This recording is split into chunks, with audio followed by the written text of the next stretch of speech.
Okay, hello, my name is Lauren Roush, and this is Project 3 for Elementary Art Education. It is a clay pointillism project, so it's based off of artist George Seurat. He was born 1859 and died in 1881.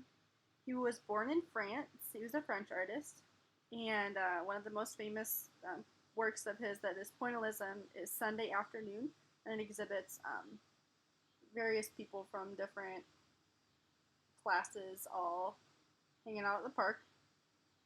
And his influence on artwork is post-impressionist painter known for pointillism. Um, his style dealt with color theory, and he was interested in pointillism.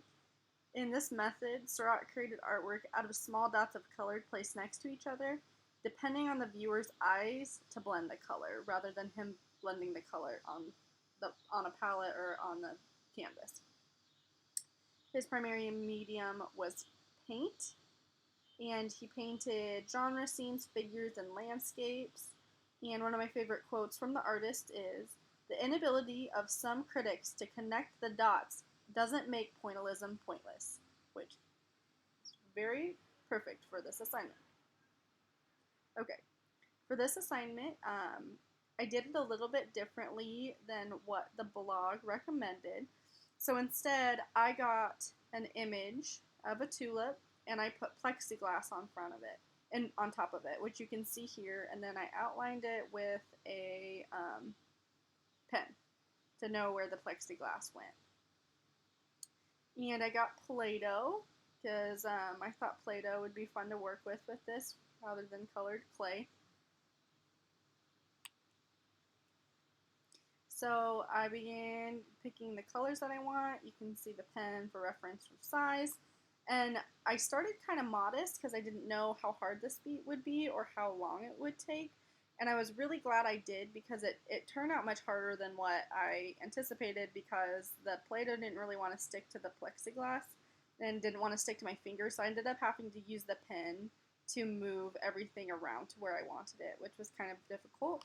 Required a lot of dexterity that maybe a lot of younger students wouldn't have. So I started with yellow to outline the lightest edge of the tulip. Then I went to orange, and this is like a coral color. And lastly, I went to pink. So there's 4 colors here. And then I started on the stem and the leaf. And here is it all finished. You can see that there's kind of a stain on my plexiglass from from printmaking. But yeah, so for my response sheet, did I successfully recreate the image? Yeah, I'd say I successfully recreated the image. However, I wish I had more range of color for a more complex picture that I was going to recreate doing this. For one, I would make it larger so I could make these balls of Play-Doh larger, and I'd make sure I had a lot of variation in color. What were 3 things I learned? Play-Doh is super hard to work with. It was really difficult to get the dough not to stick to my fingers. The project was more difficult than I thought it was going to be and required a lot of dexterity. So maybe I'd think about modifying this for students who had limited mobility in their hands or students who were younger, not quite as dexterous.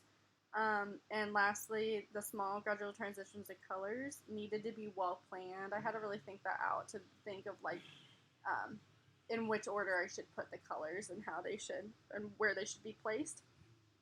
How would I teach this to children? This project required far more time than I thought it would. I was going to do a more complex image, and I'm super glad, like I said previously, that I did a simple one because it ended up being pretty time consuming. And it wasn't necessarily hard, it was just kind of tedious to get the Play-Doh balled up and then drop from my fingers to the plate and then move it with the pen. Yeah, so if I were to do this again, maybe I would have them do it as it suggested in the blog rather than trying this way. I'd have them pick a simple image and ask the students to make maybe bigger one with bigger balls of clay or Play-Doh, and it might be easier that way. All right, for my evaluation sheet, was good craftsmanship used? Yeah, I'd say it was difficult working with Play-Doh, but I think good craftsmanship is exhibited in this artwork. The color shifts well due to the small balls of Play-Doh that I used. Yes, I successfully recreated the image of the tulip. I didn't have as much detail as I'd hoped, but I think you can still tell what kind of flower it is, and that you can tell the shading and the value.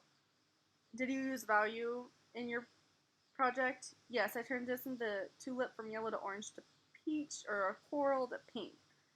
Due to the small balls of Play-Doh used, the transition worked very well. Like especially in this area, it's super hard to tell the difference in color here just because they're very variated. There's a variety of stuff going on, and that concludes my lesson. Thank you so much for listening.